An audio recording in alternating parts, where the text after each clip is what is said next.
Olá a todos e todas. Meu nome é Ingrid Marques. Eu sou pós-graduanda em História e integro a linha 2. Eu vou mediar a apresentação do Thiago hoje. A apresentação de hoje é fruto do projeto dele de pesquisa, da pesquisa que ele realiza também aqui na pós-graduação em História, também na linha 2. Ele intitulou essa apresentação como A Forma como Vemos o Tempo e o Espaço é a forma como agimos no mundo, como se relacionar com a natureza no antropoceno. O Thiago é orientando da Ana e eu vou dar um espaçozinho para ele falar um pouquinho sobre a pesquisa dele agora. Boa tarde a todos e todas. Como a Ingrid já adiantou, a pesquisa ela se baseia no antropoceno, que é um conceito novo, é um conceito que vem da geologia, ele não vem da história. Então, por isso, na minha apresentação, eu dividi em algumas partes para primeiro explicar o conceito de antropoceno, como ele funciona, para depois apresentar algumas alternativas em relação à história. Tudo bem? O conceito de antropoceno, segundo Dipesh Chakrabarty, um influente historiador indiano, é que o termo faz referência a uma nova era geológica, quando os seres humanos se tornaram uma força não apenas biológica, mas sobretudo geológica. O que isso quer dizer? Que o ser humano é uma força biológica no planeta Terra já é sabido, já é um lugar comum. Porém, a partir do século XVIII, e mais para frente isso vai ser mais detalhado, o ser humano se torna também uma força geológica da natureza. E é por isso que o conceito de antropoceno ele vem do domínio da geologia, porque é a geologia que detém a autoridade de definir ou não o início ou fim de uma era geológica. Antropo significa homem e ceno significa novo. Holoceno, antropoceno, as classificações das eras geológicas têm o ceno como referencial, que é o período mais recente. Então, antropoceno, homem recente. Então, seria esse período, o período mais recente da história humana, onde o ser humano se torna uma força geológica. É importante também buscar essa nomenclatura não só na geologia, mas em outras fontes, e aí eu busquei no dicionário de Cambridge, que eles definem como o período mais recente da história da Terra, em que as atividades humanas causam um efeito muito significativo no ambiente e no clima da Terra. Aqui, mais específico das condições atmosféricas. Muitos geólogos acreditam que os seres humanos alteraram tanto a Terra desde o início da Revolução Industrial, que estamos agora vivendo uma nova época chamada antropoceno. Uma outra definição poderia ser que o antropoceno representa uma nova fase da história, tanto da humanidade como da Terra, em que as forças naturais e as forças humanas se entrelaçam. Então vocês podem perceber que sempre tem a ideia do novo, né? É um evento, é uma ruptura nessa continuidade do tempo geológico e que o ser humano tem uma centralidade, ao contrário das outras eras geológicas. As causas desse antropoceno elas são muito vastas. É muito difícil definir uma causa específica, um motivo. Grande aumento das atividades humanas e influências na Terra nos últimos 300 anos. Como a chegada da população em 6 milhões de pessoas, 10 vezes maior do que há 3 séculos. Liberação de SO2, 2 vezes maior do que a natural. Mais de 50% da superfície terrestre transformada pela ação humana. Liberação de NO pela queima de combustíveis fósseis e biomassa, devido ao processo de industrialização. Aumento da liberação dos gases do efeito estufa, como CO2, 30% a mais, CH4, 100% a mais, e os clorofluorcarbonetos, que não são tóxicos, mas que fazem parte do processo de destruição da camada de ozônio. Então vocês podem reparar também que a Revolução Industrial ela vai sendo apontada como um ponto de ruptura, como um ponto de inflexão dessa influência do ser humano na geologia terrestre. Abre aspas. Considerando esses e muitos outros impactos ainda em desenvolvimento das atividades humanas no solo, na atmosfera, em todas as escalas, incluindo os globais, parece-nos mais que apropriado enfatizar o papel central da humanidade na geologia e ecologia ao propor o uso do termo para a era geológica corrente. Essa citação é do primeiro artigo registrado que usa o termo antropoceno. É dos químicos e biólogos Crutzen e Stoedner, que, intitulado O Antropoceno, originalmente ele foi publicado em 2000, a tradução é de 2015 de uma revista Belo Horizontino Pisa. Então é a primeira vez que esse termo é apresentado para a comunidade científica. É mais ou menos nos anos 2000. O artigo data de 2000, existem algumas citações deles anteriormente, mas como artigo científico, artigo acadêmico, é em 2000. Então a gente pode perceber que é um termo muito recente, principalmente com a história. A história que trabalha com grandes escalas, com grandes distanciamentos, pensar no conceito de 20 anos é um conceito recente. E aqui é uma proposição. Esse conceito ele nem é absoluto, ele não é um consenso ainda. E essa definição, a definição de antropoceno, ela não é da história, ela é da geologia e ela se dá através da estratigrafia. Como o próprio nome ele sugere, tem a ver com estratos rochosos. Definir estratigrafia seria estudo da gênese, da sucessão no tempo e no espaço e da representatividade areal e vertical das camadas e sequências de rochas de uma região, buscando-se determinar os eventos, processos e ambientes geológicos associados, o que inclui, entre outros, a determinação de fases de erosão ou de ausências de deposição, superfície de discordância. A estratigrafia objetiva organizar o conhecimento geológico através da caracterização de unidades estratigráficas, com suas abrangências verticais e laterais, estabelecer correlações geológicas entre regiões diferentes e servir de fundamento para o estabelecimento da história da evolução geológica local, regional e mundial. Então, é uma definição complexa, é uma definição estranha à história, mas todo mundo aqui, durante o ensino médio, pré-vestibular, já viu um gráfico de estratigráfico.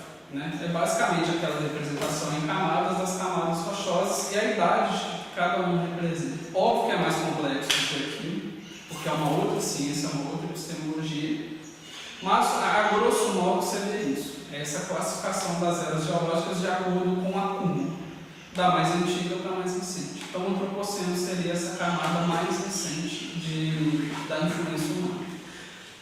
A diferença é justamente isso. As outras eras geológicas não têm no ser humano as suas diferenciações. Ou seja, de acordo com a geologia, ciência que detém a autoridade na definição dos períodos geológicos e o método estratigráfico, a hipótese é de que o antropoceno teria início a partir da industrialização no século XVIII e desenvolvimento da fissão nuclear no século XX.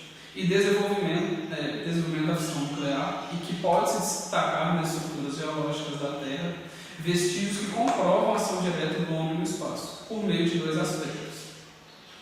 Os traços radioativos oriundos da explosão e teste das bombas nucleares, acúmulo de substâncias como plástico e carbono, decorrentes da industrialização e potencializado pela grande aceleração. Como eu disse anteriormente, são esses traços da estrutura geológica da Terra. Como a estratigrafia, ela opera, eu não vou dizer que ela é mais objetiva, ela é diferente. Então ela vai ter uma datação mais precisa, como por exemplo os vestígios radioativos dos testes nucleares ao final dos anos 50. E também o acúmulo de carbono nas estruturas da Terra, por exemplo no fundo do mar. E a partir daí fica muito mais fácil definir o período. A gente já tem aqui a industrialização ao final do século XVIII e a gente já tem aqui os anos 50 já no século XX. É um processo que vai ter ali em torno de 150 a 200 anos. A gente já começa a delimitar melhor esse intervalo de tempo.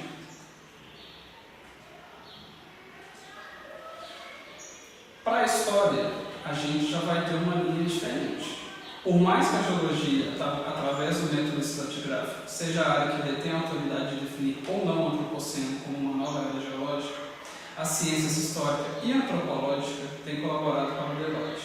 se apropriando do termo e propondo alternativas à catástrofe climática que esse evento representa, por meio dos estudos das relações entre homem e natureza e cultura atual, cujas bases se deram durante o processo de modernização ocidental.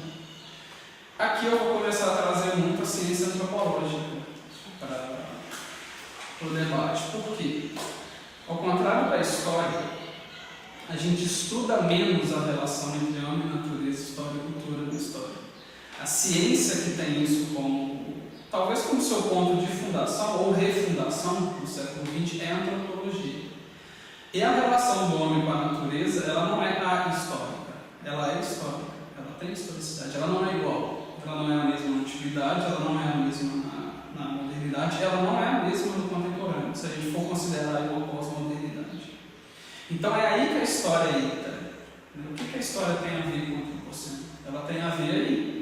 Se a história é a ciência que, como a gente cansa de escutar, que estuda os homens no tempo e no espaço, ou as mudanças das coisas humanas no tempo, ela também estuda essa mudança da relação entre homem e natureza. E se a ciência é também uma história de orientação a partir da experiência, o que essa experiência da relação com a natureza na modernidade pode nos dizer agora para lidar com esse antropoceno?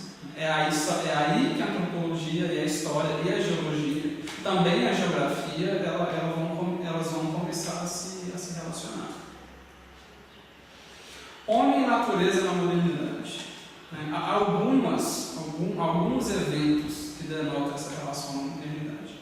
Uma relação antropocêntrica, em que o homem se torna o centro do universo, se torna o centro não do universo, mas da própria humanidade, como humanismo.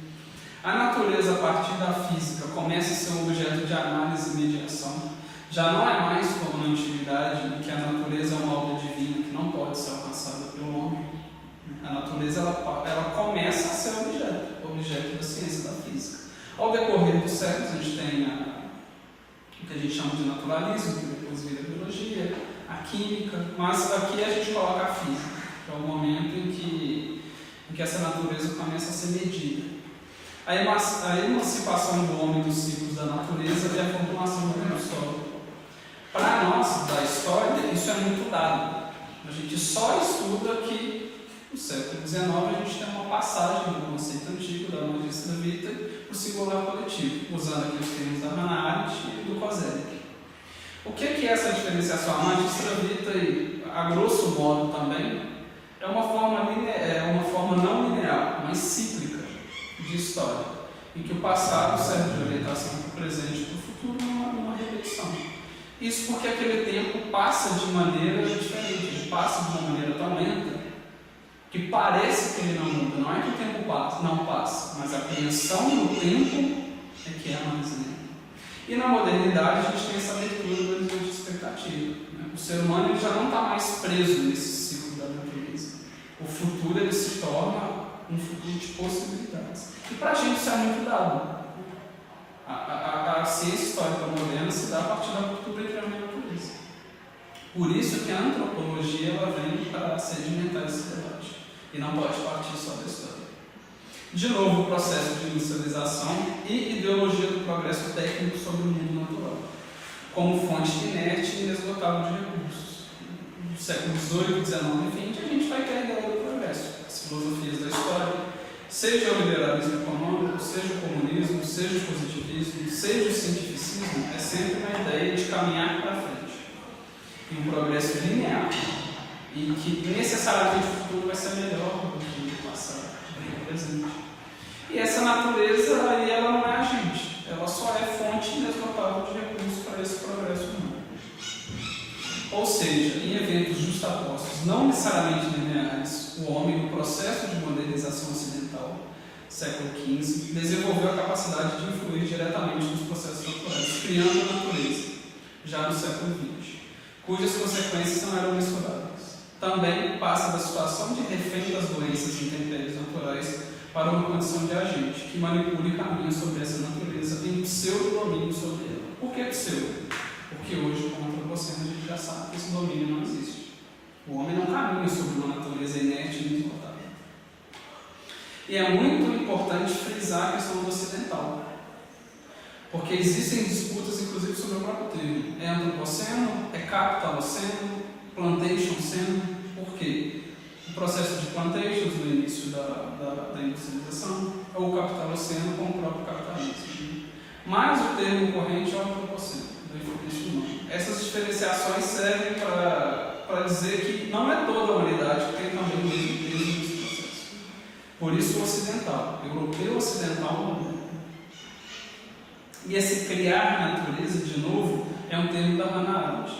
Quando ela trabalha a diferença da história antiga para a história moderna, ela diz que esse homem moderno, através da ciência, ele tem essa capacidade de criar natureza. O que é isso? A influir em processos naturais que não ocorreriam sem a agência humana. A fissão nuclear é o exemplo que ela usa. A fissão nuclear é um processo que não acontece sem interferência humana. E a consequência disso não é mensurável. A gente não sabe o que vai causar. E quando a gente fala modernidade, final do século XIX e início do século XX, a gente não sabe onde isso vai desembocar. E aí, de novo, o historiador indiano Chittai Chakrabarty, em 4 teses, um texto clássico sobre o antropoceno, aponta que, mesmo de forma inconsciente, o homem moderno, ao criar essa natureza, influir diretamente em processos naturais em que, sem agência humana, não aconteceria, como a fissão nuclear, inicia um processo, o antropoceno, que pode culminar no fim da própria espécie humana, caso ela não freie a tempo as mudanças climáticas globais. Homem esse, o homem moderno, que não se vê como espécie, em um tempo profundo junto aos animais e plantas, habitantes do mesmo planeta e sistema Terra, dependentes do seu equilíbrio para a sobrevivência. O homem moderno, ao contrário, se coloca fora da natureza, a parte dos animais não humanos e do ecossistema global, um binômio natureza-cultura, homem-natureza. Então, esse homem moderno, além de caminhar sobre a natureza, ele não se vê como as outras espécies dentro desse sistema. É o animal versus o humano. A ideia de passagem da natureza para a cultura ocidental moderna é justamente uma passagem dessa animalidade para essa humanidade. E aí você define que, de um lado, somos seres racionais e, do outro lado, somos seres irracionais. A relação entre homem e natureza e cultura ela é histórica, ela tem historicidade. Ou seja, a natureza e a forma como nos relacionamos com ela não é única, mas dotada de historicidade, condição das coisas de serem e estarem no tempo. Por isso, a forma como vemos o tempo e o espaço é a forma como agimos o mundo. A relação entre homem e natureza na modernidade é fruto de um processo de separação, em que o meio natural é concebido como inerte, sujeito ao progresso humano, ininterrupto rumo ao futuro, os horizontes de expectativa, como fonte inesgotável de recursos. Pois bem, agora já é sabido que a natureza não é inerte e inesgotável. É, antes, um espaço que se relaciona com a espécie humana, historicamente localizado. E se antes não eram conhecidas as consequências desse criar na natureza, o antropoceno surge como seu produto.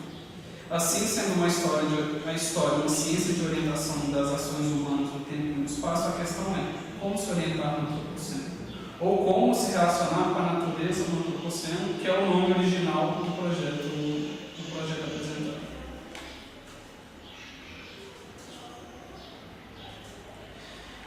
Para isso, a gente já tem algumas alternativas. E aqui as coisas se complicam um pouco, porque a antropologia é um outro domínio e conseguir enxergar e se enxergar fora desse binômio natureza-cultura, fazendo parte, por mais que haja controvérsias nesse América Latina, se o Brasil, se o Hemisfério Sul faz parte ou não desse Ocidente moderno, a gente se enxerga como ocidental. E ocidental moderno, fruto da colonização de um país europeu moderno, ocidental, Portugal. Então a gente se enxerga dentro desse binômio. Como alternativa, a historiadora polonesa Eva Domanska mobiliza o perspectivismo ameríndio, por meio do antropólogo brasileiro Viveiros de Castro. É uma proposta ousada que visa refundar as bases pelas quais as epistemologias modernas se organizam sobre a relação homem e natureza, já que o perspectivismo ameríndio é uma visão completamente oposta à separação ocidental entre natureza e cultura, cultura e natureza. Não tem como base o dualismo como forma de organização, natureza e cultura estrutura interior-exterior, mas uma interação, sendo o corpo uma categoria central através das qualidades sensíveis, como os cores, cheiros e sabores. Articula proposições complexas sobre a realidade. Também é um processo de alteridade, pôr-se no lugar do outro, uma concepção segundo a qual o mundo é povoado de outros sujeitos ou pessoas, além dos seres humanos, e que vê a realidade de modo diferente. É diferente do naturalismo europeu moderno, natureza, cultura, humanos, animais, que o homem sai da condição de selvagem animal para a condição de homem cultural. A proposição ameríndia é de que os animais eram humanos e deixaram de ser. A humanidade é o fruto comum tanto da humanidade e da animalidade. A condição universal em que todo mundo é humano, apenas uns são menos humanos do que outros. É a concepção animista, de que o fundo universal da realidade é o espírito. Então, se para a visão moderna ocidental a gente sai do estado de animalidade para o estado de humanidade, para a ameríndia é o contrário.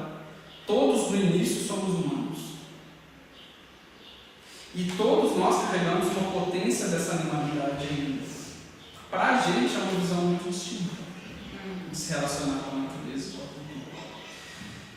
Então, o fundo da humanidade, na perspectiva ameríndia, não é o animal, mas a humanidade. Então, todos os animais têm um potencial humano na sua essência, que para a gente é visto como uma coisa selvagem. A gente não consegue compreender uma epistemologia, e a gente nem pode chamar de epistemologia, porque epistemologia é um termo dado às ciências modernas, né? O processo de cientificação do século XIX e XX, mas são outras cosmologias, são outras formas de enxergar o mundo. Abre aspas. A distinção clássica entre natureza e cultura não pode ser utilizada para descrever dimensões ou domínios internos às cosmologias não ocidentais sem passar antes por uma crítica etnológica rigorosa.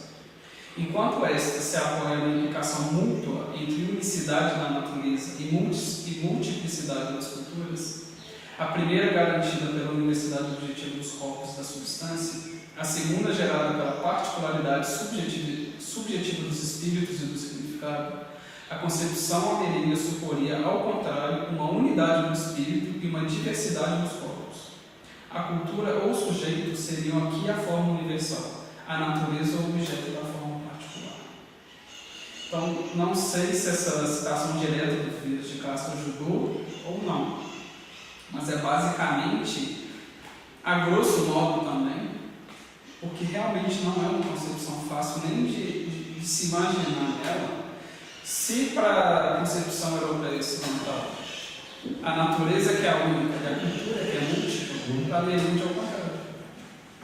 A natureza que é múltipla, essa condição da natureza que é plural, e a cultura que é única. Então, a base universal é o espírito humano. E para a gente, principalmente no campo da história, essa ideia de espírito, ela soa estranha aos ouvidos. Essa ideia de uma essência, de uma coisa universal, porque os nossos olhos são treinados para a cultura, para o específico, para o evento, para o fato. E não para isso que é antropológico, para isso que é humano. Não se faz essa pergunta na história, qual é a nossa essência? Qual é o nosso fundo comum? É justamente o contrário, a gente estuda a cultura. A gente estuda a diferença. A gente estuda diacronia. A antropologia estuda a sincronia. Óbvio que há sincronia na história, na cultura, na continuidade. Há diacronia na antropologia. Nem tudo é contínuo. Mas são epistemologias em domínios completamente distintos do que a gente está acostumado. E é aqui que essas duas, três ciências elas começam a conversar. A geologia com o antropoceno, a história com essas mudanças, com essa historicidade, e a antropologia com essa relação entre homem e natureza. Aqui eu trouxe uma bibliografia que é básica sobre o assunto, mas ela é muito mais ampla. Hannah Arendt, Chakrabarty, citado, Crutzen e Stoermer, quem inaugurou essa ideia de antropoceno, a Eva Dalmansky, uma historiadora polonesa, Kozelek, conhecido por todos nós, Hilsen, também outro alemão conhecido por todos nós, Milton Santos, ele não foi citado diretamente, mas é um geógrafo brasileiro, extremamente respeitado na área da geografia humana, que ele vai trabalhar essa ideia do espaço como algo inerte, a diferença de espaço e lugar, que o lugar seria essa relação entre homem e natureza. O espaço para ele não é inerte. E o viveiro de Castro, que é a base, né, se não uma das principais bases da minha pesquisa. Espero que tenha ficado claro. Né? É um tema novo, relativamente novo, é relativamente complicado em alguns pontos. É difícil às vezes entender até para quem está fazendo pesquisa. É uma inversão muito grande, é uma inversão que causa um estranhamento. Então espero que os slides tenham ficado organizados. Agora podemos abrir a discussão. Podemos abrir a discussão? Obrigada, Thiago, pela sua fala. Esse é um tema que eu gosto muito. A gente, além de, né, a gente é colega de departamento de pesquisa, temos a mesma orientadora, a gente discute muito dessas questões. Eu gosto muito da sua pesquisa. E uma das coisas assim, achei o seu título extremamente elucidativo, no sentido de uma das questões que eu coloquei até para te perguntar durante essa apresentação, mas você coloca que a forma como a gente enxerga, como a gente vê o mundo, é a forma como a gente age, a forma como a gente vê o tempo e o espaço, é a forma que nos orienta a agir no mundo. E aí quando você traz, por exemplo, nesse texto, o perspectivismo do Eduardo Vieira de Castro, eu acho ele um texto muito difícil. Ele toma uma leitura extremamente estranha para, né, no meu caso, eu estou fora desse seu objeto, e quando eu pego esse texto para ler, ele parece muito difícil de processar, exatamente porque ele está tratando, enquanto antropólogo, de uma outra forma de ver o espaço, outra forma de lidar com o tempo, que produz, eu acredito, um outro tipo de ação, outros sujeitos. Você compara a atuação da sociedade ocidental, você diferenciou isso o tempo todo, né, da sociedade ocidental, e compara a atuação de grupos, de grupos indígenas e a forma como eles operam na natureza a partir do que eles acreditam, eles não têm a mesma responsabilidade sobre a produção de uma nova era geológica como se fosse uma questão universal. Eu acho que é por isso que isso importa muito a história. Que a partir do momento que a gente enxerga que existem diversos sujeitos produzindo resultados distintos nesse espaço a partir disso, eu acho que a história precisa começar a olhar para essas questões, né? Eu tenho algumas perguntas para fazer. Antes de eu me empolgar, eu vou abrir para outras perguntas aqui, caso alguém tenha alguma para fazer a partir da apresentação do Thiago. E, se não for o caso, a gente continua debatendo a partir de umas perguntas que eu tenho, umas dúvidas. Vocês fiquem à vontade para interromper, para colocar questões, tá bom? Alguma pergunta? Não? Sim? Tá. Posso começar então? Uma das minhas primeiras questões com o antropoceno era o que seria um marco, um lastro de evento histórico que fez com que na área da geologia, né, começassem a estabelecer uma periodização. Você respondeu isso durante a sua apresentação, você colocou a Revolução Industrial como um ponto, você colocou também no século XX o produto nuclear, né, as bombas, enfim. Só que isso é em si uma periodização, começa na Revolução Industrial no século XVIII e vai até, ou começa na Revolução Industrial e está acontecendo. Vamos lá. Só porque, como historiadores, eu acho que a gente fica preocupado em estabelecer em que momento exatamente opera isso, e por não estarmos inseridos na área da geologia, isso pode ser uma questão para todo mundo.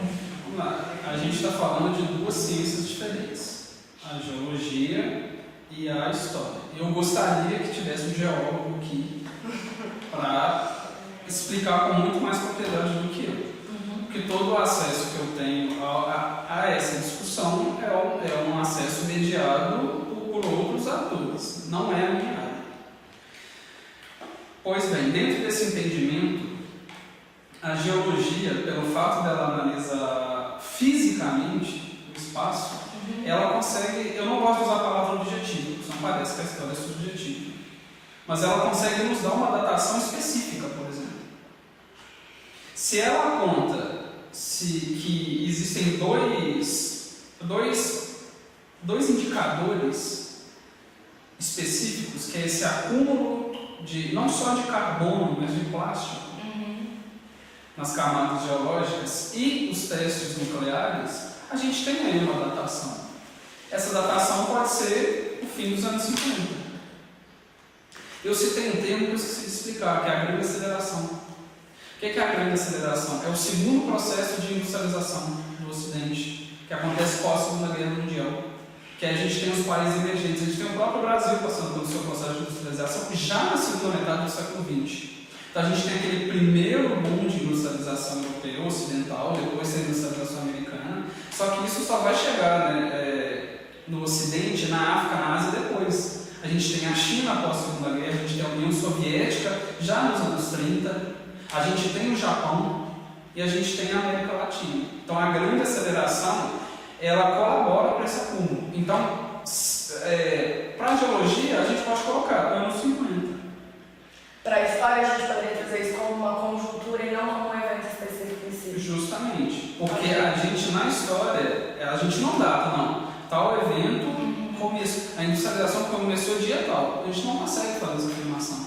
A gente aponta um processo mais longo. Óbvio que esse acúmulo também é um processo longo para a geologia. Certo? E é aqui que eu relaciono. A gente pode esticar muito mais esse fio. Por isso que Capitaloceno também é um termo. A gente pode datar no início do capitalismo. Plantation Ceno, no início da plantation. Então, para a história, eu nunca uso o mundo moderno, eu uso o processo de modernização do mundo. Ele pode ser datado desde o início das grandes navegações do século XV. Por isso que não são eventos lineares, eles são justapostos e não lineares. Mas se a gente tiver que recortar, fazer um recorte temático, século XVIII, industrialização, segunda metade do século XX, com esse segundo processo de industrialização, e aí já é um momento que a gente consegue apontar essa criar a natureza, que é uma diferenciação do homem antigo para o homem moderno, historicamente. É um homem que consegue influir nos ciclos naturais biológicos. Uma questão só, você pode falar, nem uma pergunta, né, só para você falar um pouco mais sobre. Quando você fala dessas rupturas, né, que são provocadas por essa nova forma, né, de enxergar ali o tempo, o espaço, você fala da Domanska e você traz essa questão da perspectiva ameríndia, não sei se é esse o termo que você usa. E me pareceu que você apresenta isso de uma forma um pouco propositiva, né, no sentido assim, como que a gente vai fazer, né? Como que a gente vai lidar com essa relação a partir de agora, considerando que a gente tem esse diagnóstico e que a nossa forma tradicional de lidar com o tempo e espaço já não dá conta de lidar com essas questões, né? Então eu queria que você falasse um pouquinho mais sobre isso. Vamos lá, esse artigo da Domanska, que me fugiu o nome completamente agora, tá? A do novanismo. Isso, se você puder buscar para mim, para por que ele é usado? Eu explicitei que ele é usado. A tese dela, em resumo, é o seguinte: a gente, como história, pode buscar um ancestral antigo, um ancestral retroativo, a nossa escolha. E a gente tem na história como essa fundação, essa separação entre homem e natureza. Então ela propõe a gente buscar outro diferencial de ação no passado, mas não só no passado, mas também para o futuro. Então é o seguinte, essa forma de pensar a natureza, o espaço e a cultura moderna, ele já não dá conta. Ele já não dá conta. O antropoceno está ali. O que a gente pode fazer? Buscar um outro referencial no passado, de ancestralidade e um outro horizonte de expectativa, inspirado nesse perspectivismo ameríndio. E ela deixa muito claro que não é um primitivismo, não é uma volta ao passado, não é a gente voltar a viver da forma como os originários viviam, no que hoje a gente chama de Brasil. Não é isso. É refundar as bases epistemológicas das ciências modernas a partir de um outro referencial de ação com base no passado e um outro referencial de ação projetado no futuro, fora desse binômio natureza e cultura. É por isso que a proposta dela é a ousada. E que não necessariamente, se você me permite complementar, esse referencial de universalidade vai ser um referencial humano, tal qual a gente conhece. Uma das grandes propostas que eu acho que ela traz para a gente pensar enquanto campo de conhecimento, agora que esse problema que o Thiago está denunciando, né, dos binômios e das categorias não estarem dando conta da realidade, é que a gente busque possivelmente olhar para a história humana, a gente fala da ciência dos homens no tempo, aquela definição do Bloch, enfim, para tratar do objeto da história, mas que esteja em relação integrativa com outras existências, com outras formas de existência. Eu acho que isso é a parte mais radical, porque a gente conhece de produção historiográfica, isso soa extremamente radical, né? Mas é você colocar uma ancestralidade para o humano que não precisa ser necessariamente humana. O título do artigo dela é o Constituição do Ancestral Retroativo, Novo Animismo e Modernidades Alternativas.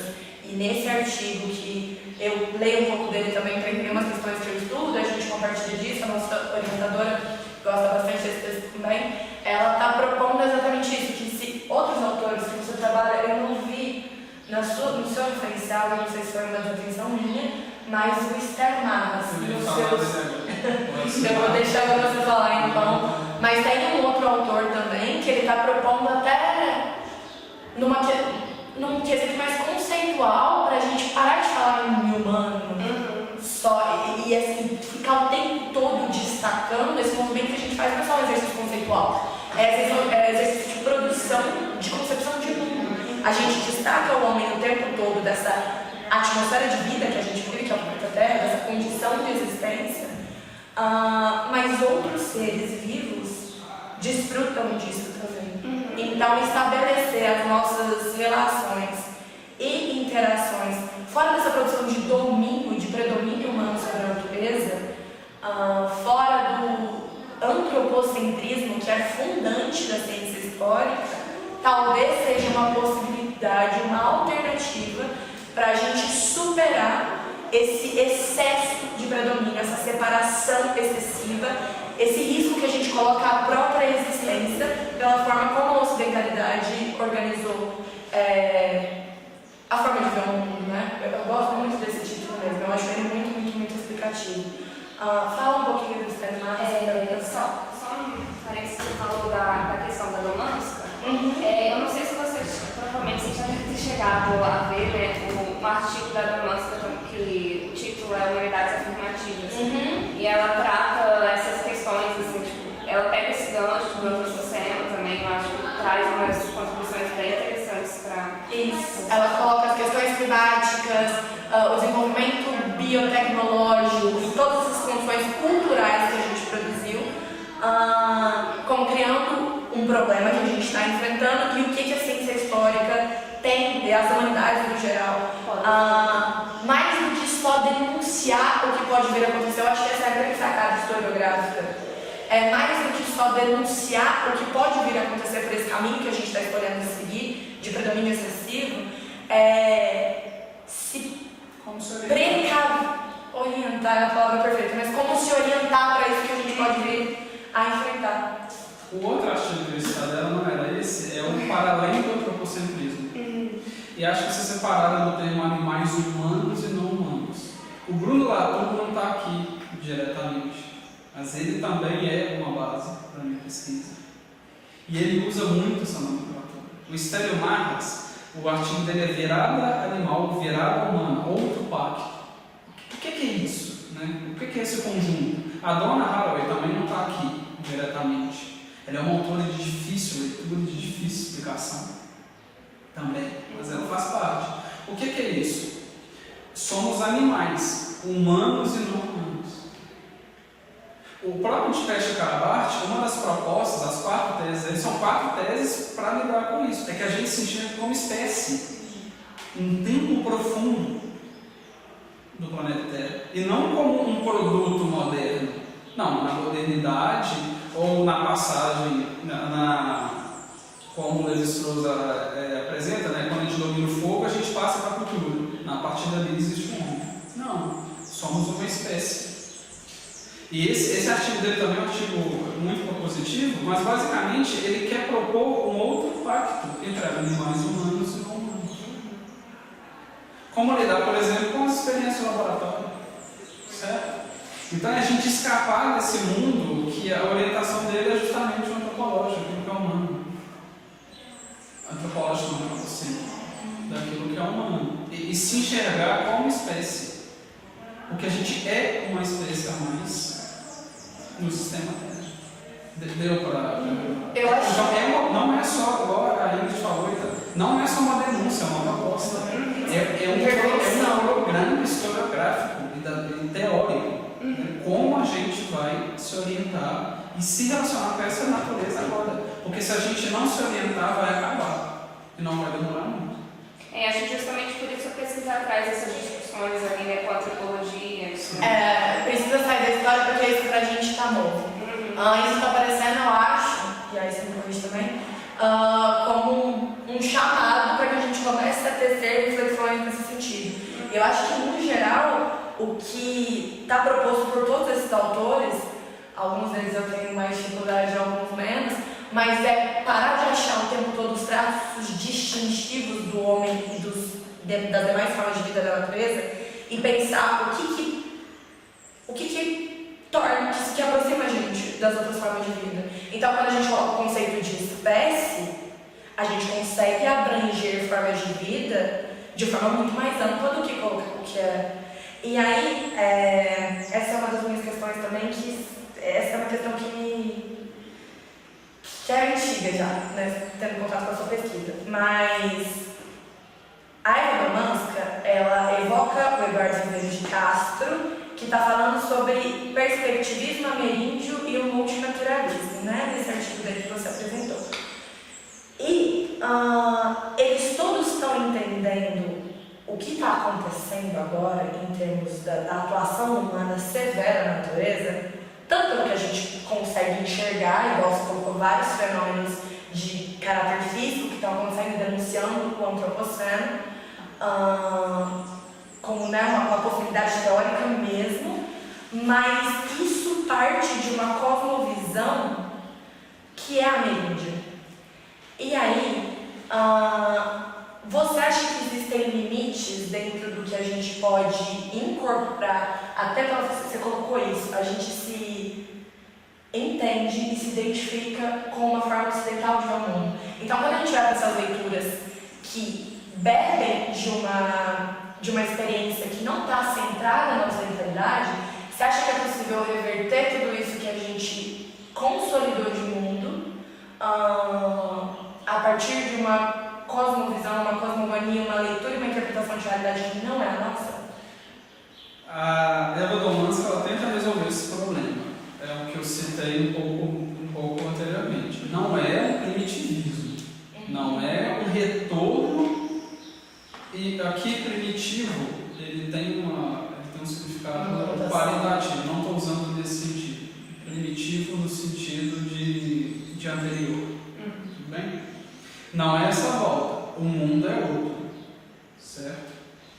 E a questão que ela fala é o seguinte, ela evoca um outro artigo do Hayden White sobre a ancestralidade biológica, que eu também preciso puxar um nome. O que é um sistema histórico. Isso, o que é um sistema histórico. O que o Hayden White faz? E o Hayden White é um autor polêmico na área de história, porque ele mexe em algumas feridas que a ciência histórica tem, e ele causa uma defesa. Eu particularmente gosto. E ele diz uma coisa que não é nenhum absurdo. Biologicamente, nós viemos, a grosso modo, dos animais. Historicamente, a gente pode escolher de onde a gente veio. A gente pode escolher. Óbvio que não é arbitrário, não é subjetivo, não é relativismo. O perspectivismo não é relativista, é diferente. Então a gente pode fazer essa escolha. E a Eva Domanska compra essa ideia. Espera aí, vamos fundar essa orientação nossa fora desse binômio natureza-cultura, fora desse antropocentrismo. E aí isso não vira uma negação da ciência moderna, porque somos uma espécie, mais uma espécie no planeta também. Certo? Então acho que a preocupação aí seria uma apropriação dessas cosmologias pela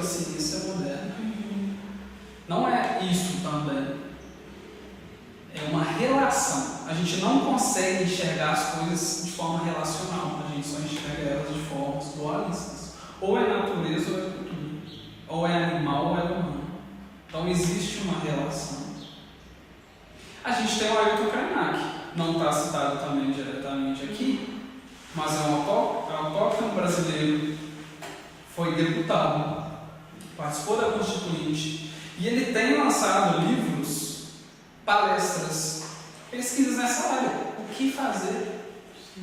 Né?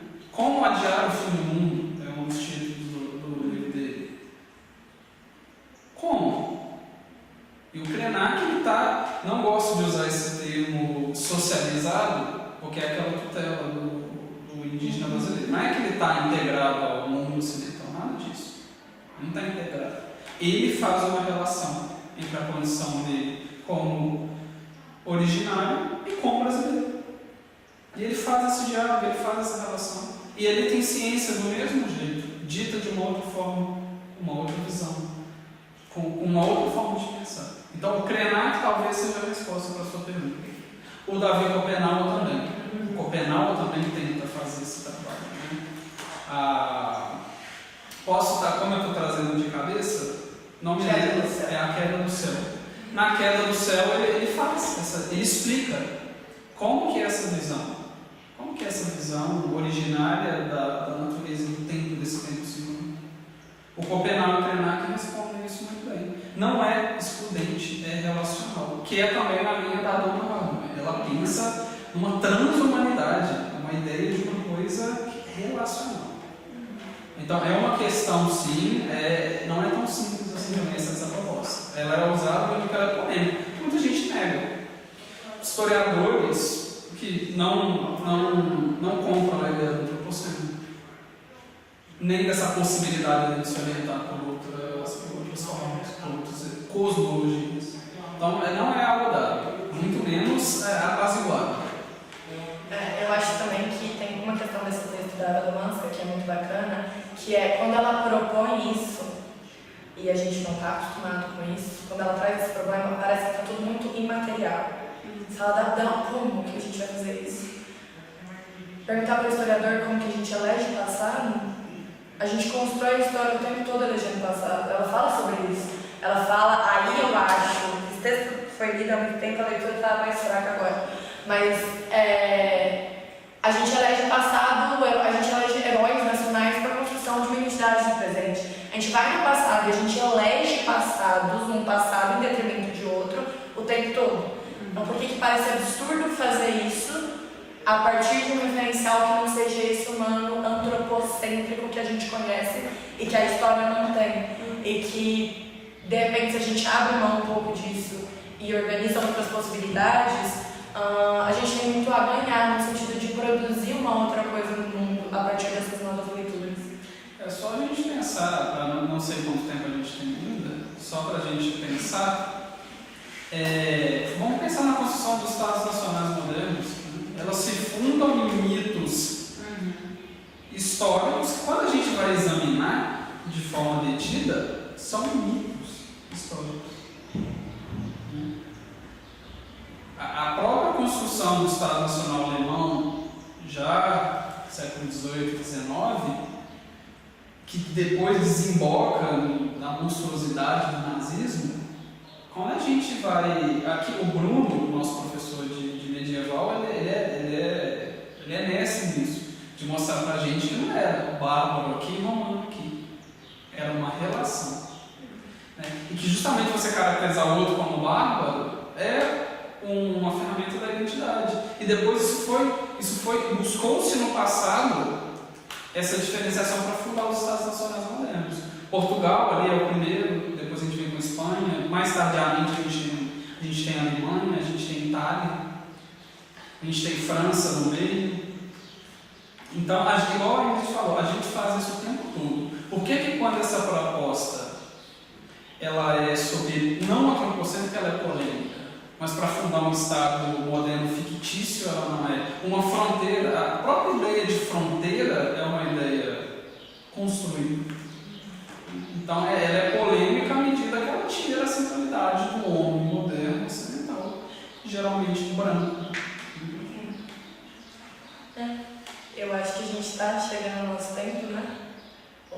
sei que a gente tem mais um tempinho. Se alguém quiser fazer mais alguma pergunta, tiver mais alguma dúvida. Se não, deixa eu pensar se eu não tenho, porque eu sempre tenho. Mas eu acho que ficou tudo bem. Tem mais uma última.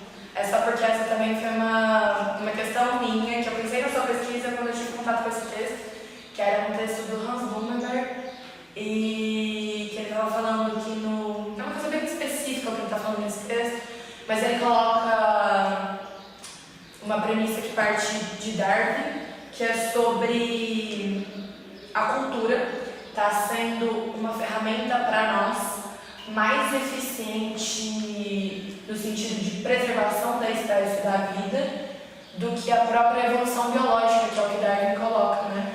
Então, o processo, o Darwin não fala no termo evolução propriamente, mas a ideia que a gente traz a partir da leitura dele sobre o processo da natureza, a história da natureza, da transformação das espécies, é que, diante da luta pela existência, a gente desenvolve mecanismos, e a gente, plural, várias espécies, de plantas, a Eva do Mosca fala muito sobre isso também, às vezes, acho que a linha que a gente está apresentando aqui também, levou isso só para a ideia de animal humano e não humano, mas tem até um quesito de relação com as plantas, enfim, para não fugir, ele coloca que a evolução instrumental, que é essa evolução que a gente conseguiu com a cultura, desenvolvimento técnico, avanço da medicina, enfim, eles são agora muito mais eficientes do que a evolução biológica para produzir a nossa segurança de preservação de existência.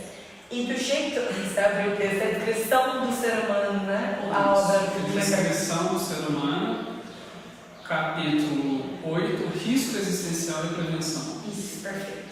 Basicamente, o que o Só para colocar a pergunta, e aí ele coloca de um jeito que para mim parece que ele está substituindo uma coisa pela outra. Só que essas duas categorias, elas funcionam em modalidades de tempo muito diferentes. Você concorda com isso? Como que é a sua visão a partir da sua pesquisa desse texto e dessa leitura? Vamos lá, para finalizar. Pode ser. Né, descrição do ser humano, capítulo 8, risco existencial e prevenção. Né?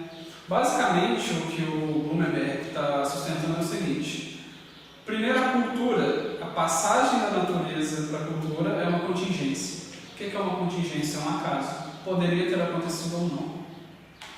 Simples assim.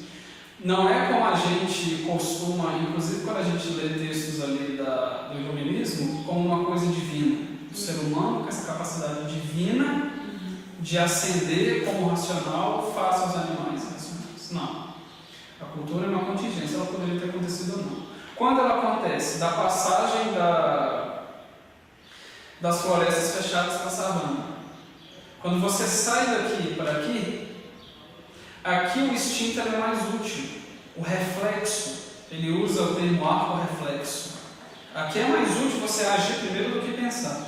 Aqui na savana, com o campo de visão aberto, você já não pode só agir, você tem que pensar primeiro. Estou resumindo muito, certo? Ou seja, a cultura é uma ferramenta que previne esse risco existencial. É o risco de extinção. É o risco de extinção. E aí, num dos ensaios que eu escrevi durante o mestrado, o que eu apontei foi o seguinte: pega aqui todos nós, com as graduações, as titulações, os artigos escritos, coloca dentro de uma floresta. Não serve de nada. Serve no nosso mundo. Então a cultura não é necessariamente melhor ou pior.